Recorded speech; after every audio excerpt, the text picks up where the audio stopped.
Welcome back. Today we will discuss about other topic, that is leadership and importance or the relevance of leaders and leadership in healthcare system, or what is healthcare leadership. So what is leader and what is the meaning of leadership? That we will see first. So who is a leader? A leader means someone who support and inspire others to move on. So a leader means who can support others, who can inspire others to move on, to achieve something. And what is the meaning of leadership? Leadership means it is an ability of an individual to influence and lead a group in a right way. So that is an ability. So it is an ability of an individual to influence and lead a group in a right way to achieve the goal by giving support and inspiring them. So, this leadership and the types of leadership and how to become a leader or how to become a healthcare leader, all these things we'll discuss in this video. An effective leader possesses or what make a great leader. So what are the qualifications or what are all the qualities, what are all the special characteristic features needed for a good leader? A good leader needs to possess self-confidence, strong communication skills, management skills, creative thinking skills, perseverance in the face of failure. They need to take risk, openness natures to change, level-headedness, reactiveness in appropriate times. So these are all some minimum number of qualities which is very important for a leader to become a good leader, to lead the group as well as to inspire the group.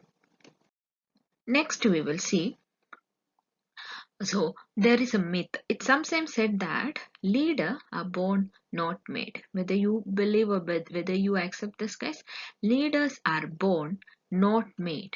But I will tell you, leaders can be taught. You can teach the leaders and you can mold them if you give proper education, proper guidance, proper training, proper learning aspects to their life. Definitely, we can make the leaders. So, we can leave the point. What the point? Leaders are born, not made. Of course, born leaders are there, but we can make lot of leaders in specific areas depend upon their interest by giving proper training and proper education. And how can you become a good leader? If you keep your promises in the proper way, you can become a good leader. And always try to admit your mistake. If you are admitting your mistakes, definitely you can become a good leader and make your goals clear. So always, if you're trying to clear your goals and you have some clarity about your goals and objective, definitely you can become a leader and hold your team accountable. So if you follow all these points and if you are practicing properly in these points, means you can become a good leader. So now we will see some types of leaders or type of leadership. First one is authoritative leader or leadership, democratic leaders, participative leaders, delegative leaders, transactional leaders, transformational leaders. So these type of leadership are commonly we can see in our society in different areas of our life and in different areas of work. So we will detailedly see what is the role or what is the responsibility of this type of leaders and what is the advantages and disadvantages of each type of leader. So now we will see what is democratic leadership or participative leadership. It is one of the most effective type of leadership. Democratic leader make decision based on the input of each team member. For example, in staff meeting, a democratic leader might give opportunity for each team member to discuss their ideas related to the topic. They could then open a discussion about each option. After that, based on the feedback, the whole team will decide and they will come to the final decision. So next we will see the advantages and disadvantages of democratic leadership. So the advantages include job satisfaction, employee creativity, high level of productivity. And the disadvantages include time consuming, apologetic to employees, miscommunication, security issues, and poor decision if employees are not capable to make decision. Next is authoritarian leadership. Here, the leader will define the outcome. Leader will take the decision.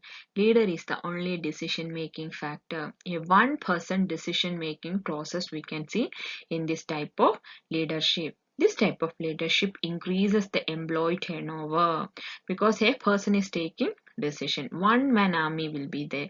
No other sometimes maybe they don't get interest in this decision, and gradually problems will develop and chances of employee turnover.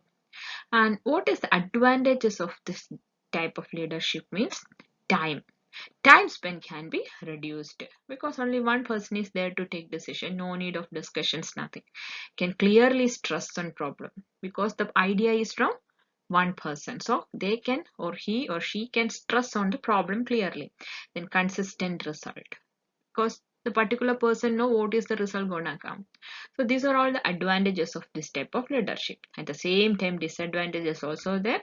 Disadvantages include employee discomfort. Employee discomfort leads to employee turnover. And it kills innovative ideas of employees or innovative or creative ideas of employees, and it reduces group collaboration. A group and group uniqueness and group unity, collaboration, everything will miss in this type of leadership. Next is delegative leadership, that is otherwise known as laissez-faire leadership. Here, delegating initiative to team members. And this can be stressful strategy if team members are capable and creative, and will split and divide the group into implement the task. They will delegate the task into the group. Okay, task is there, will divide the task into different section and will give the task to different group members. And it can be stressful because one group is performing and one group is not performing, means definitely end result will be a failure, right? So it is a stressful type of leadership. And what is the advantages of this delegative leadership means innovation, creativity is highly valued. Group work, so each group will show and will implement and explore new ideas and new creative thinking, etc. Then create positive work environment. So positive work environment will develop because everyone will discuss in the group and the group will discuss together, so a positive environment will create. And what is the disadvantages means sometimes the given responsibility not properly defined. Given to one group the idea is clearly understood and the next group it is not clearly understood, means the end result will not be in a happy ending. Then creates difficulty in adapting to change. Some group can what adapt the changes and some group cannot adjust. Among the group some people can adapt the change, another person cannot adapt the change, and these type of things can create stress, and the end result again as I said will be a failure. So for delegative leadership there are a lot of positive sides will be there, at the same time a disadvantages also there. So this is otherwise known as laissez-faire leadership. Next is transactional leadership. This leadership style has proper goals and plans, and these leaders set clear goals and teams members know how they will be rewarded. For each task, clear goals, clear objectives will be there, and they will express, and that means the leader will tell everything to the team members. If you do this thing, if you achieve this task, means you have a bonus, you have an increment, etc., etc. And it is a give and take leadership. If you do this, you will get this. That is transactional leadership. And what is the advantages of transactional leadership means leaders create specific time bound goals. Employee motivation and productivity is increased. Minimize the confusion in the chain of command. Easy to implement for leaders and easy to follow by employees. Employees can choose reward system. So these are all the advantages of transactional leadership. And what is the disadvantages of transactional leadership means innovation and creativity is minimized because the leader is having some specific goals and objectives and you just implement it, that's it. Then empathy is not valued. Empathy, like the leader won't stand in the shoe of the employee, and they don't think about the employee, how they will feel, how they will complete, no, nothing. So they will give a time limit, they will give a reward system, they will give a bonus system, etc. If you finish within this time limit you will get this. So empathy is not valued in this transactional leadership, but clear goals will achieve in the correct time. So this is transactional leadership. Next is transformational leadership. It is one of the very effective leadership, especially in healthcare and all. Here the leader inspires his or her followers with their vision. They encourages and empowers the employees to achieve the goal. The leader also serves as a role model. So it is one of the very effective type of leadership, and especially in the healthcare setup and all. Here the leaders have some visions to achieve the goal. They will motivate, they will empower, they will boost, they will confident each employee to achieve the goal and achieve the task. And what is the advantages of this leadership means lower employee turnover rate, because everyone will feel very comfortable stage, so employee turnover will be very less. High value on vision, high morale. It uses motivation and inspiration. It is not a coercive approach to leadership. And high value on relationship. Everyone will be like a family with some vision, and the leader will be like a role model for each and every employee.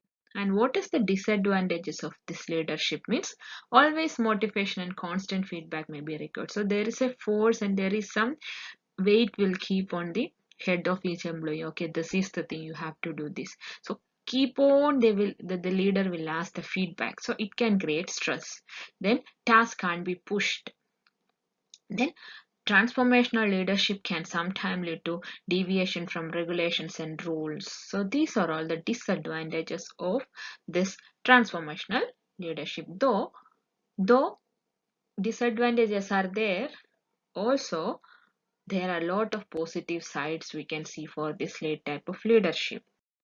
Next is visionary leadership. They have always a clear picture of their strategies and plans. Visionary, the word itself meaning is there, visionary. So they have a clear picture of their strategies and plans.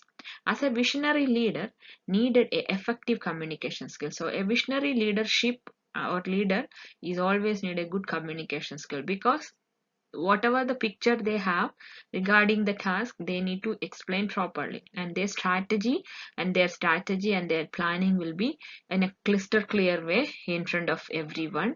And organization skills are impressive in visionary leadership style. Organization skills, okay, a visionary leader always need organization skills, and they possess administrative skills, and they do take initiative. So these are all the speciality of visionary leadership. Next is coach style leadership. It is a new model among leadership styles, and like an athletic coach style leader encourage the collaboration. They encourage team members to connect and work together to achieve great results. They have partnership and collaboration.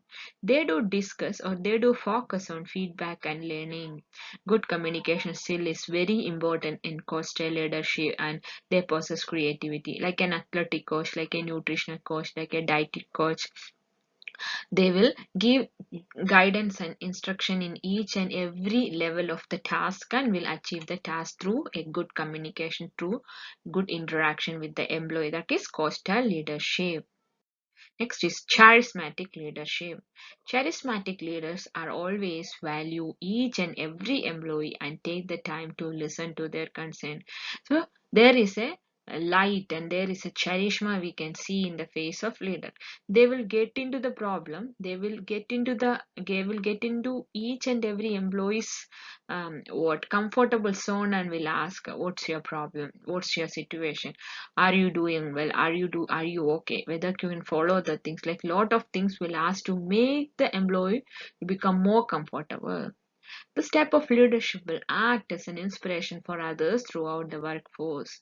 And a charismatic leader possesses good communication skill, good listening skill, good attention skill, good bond with others, and also creative and innovative ideas and creative and innovative mentality. So this is about charismatic leadership. Next is supportive leadership. The supportive leaders is having basically two roles. One is identifying where the changes are needed, and other is ensuring the well-being of your team.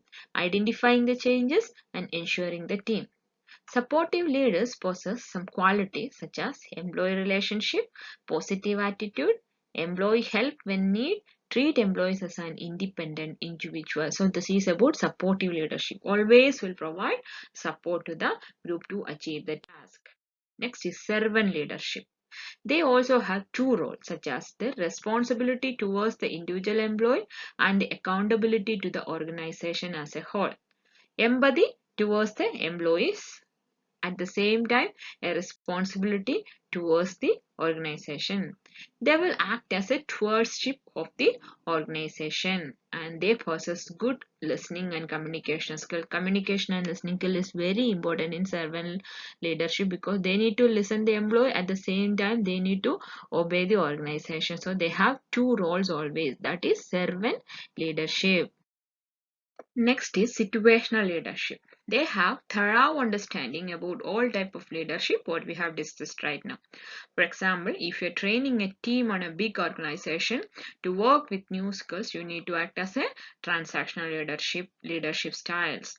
At the same time, on the other hand, as a part of the large organization, you may choose a visionary leadership role to expand the organization reach. So, at a time, different roles they have to follow. Based on the situation, they have to change the leadership style. A talented and skilled person only can become a situational leader. They must possess some characteristic features such as a deep understanding of leadership styles and deep understanding both theoretical and practical aspects of leadership style. They must possess a deep understanding, a flexible approach, and good communication skill. Good communication and interaction skills and confidence are very, very important for situational leadership. Okay, now we will see the healthcare leaders' qualities. Okay, or a healthcare leader must be aware about what are all the things. They must be aware about policies and procedures of the organization, how to evaluate the staff, facility management, human resource management, training the employees, manage performance, achieve goals, increasing the productivity and operations management, and more and more and more.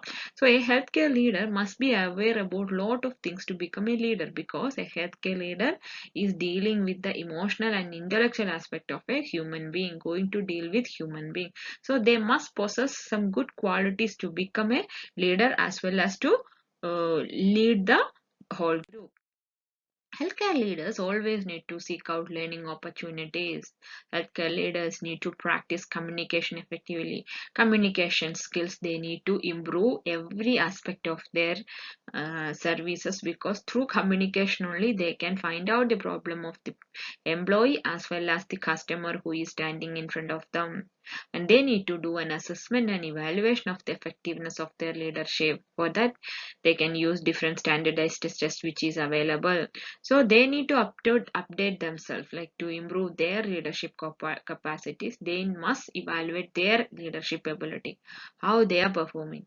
Is there any updates or improvement is needed? So standardized tests will be there to check all these things. They can use that and they can assess and evaluate their effectiveness of. Now we will see skills needed for a healthcare leader. A healthcare leader should be collaborative, adaptable. They need good communication skill. They need to maintain good organization capacity or organization skills, strong written and verbal capacity.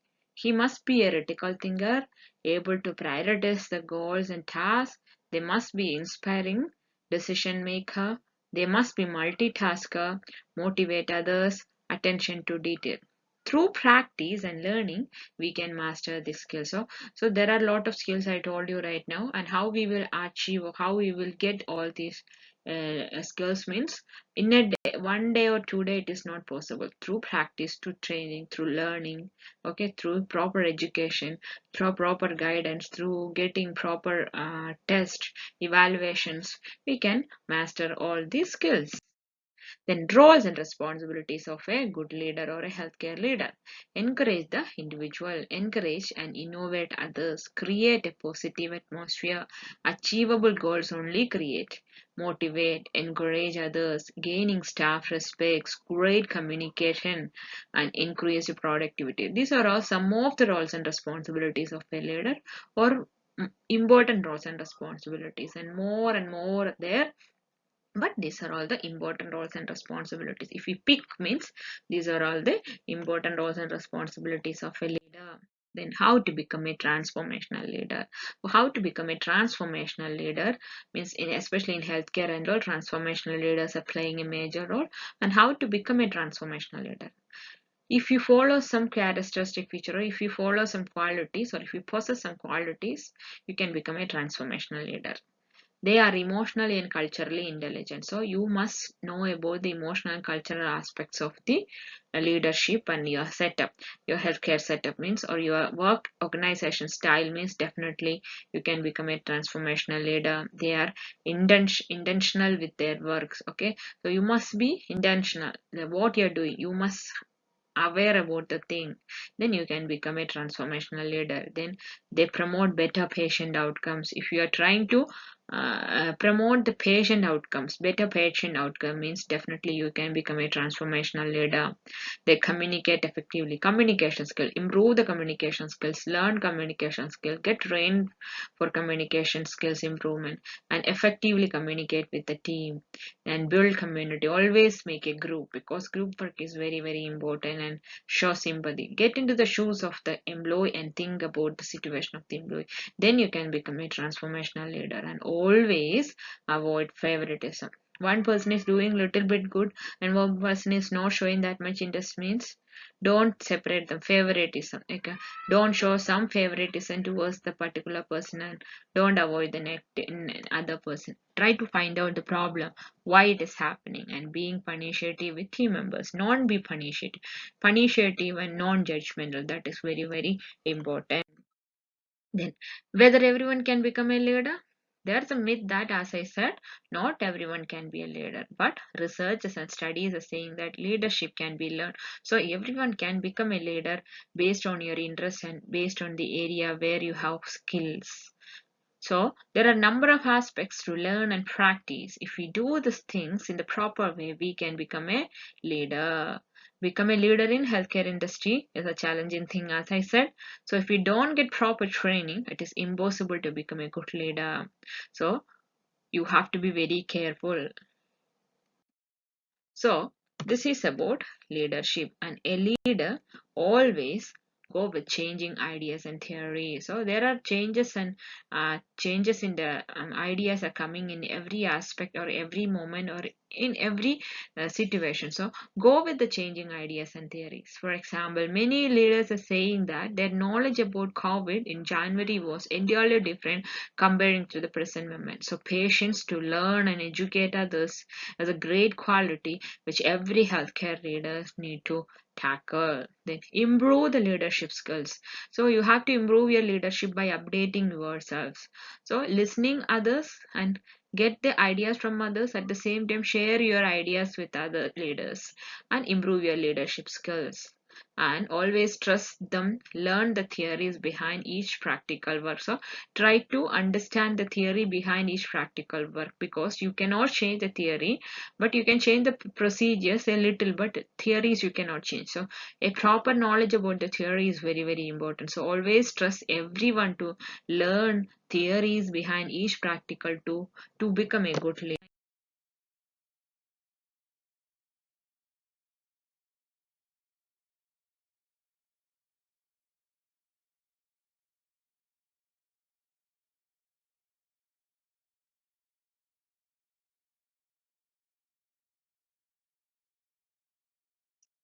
Hope you understand, guys. Thank you.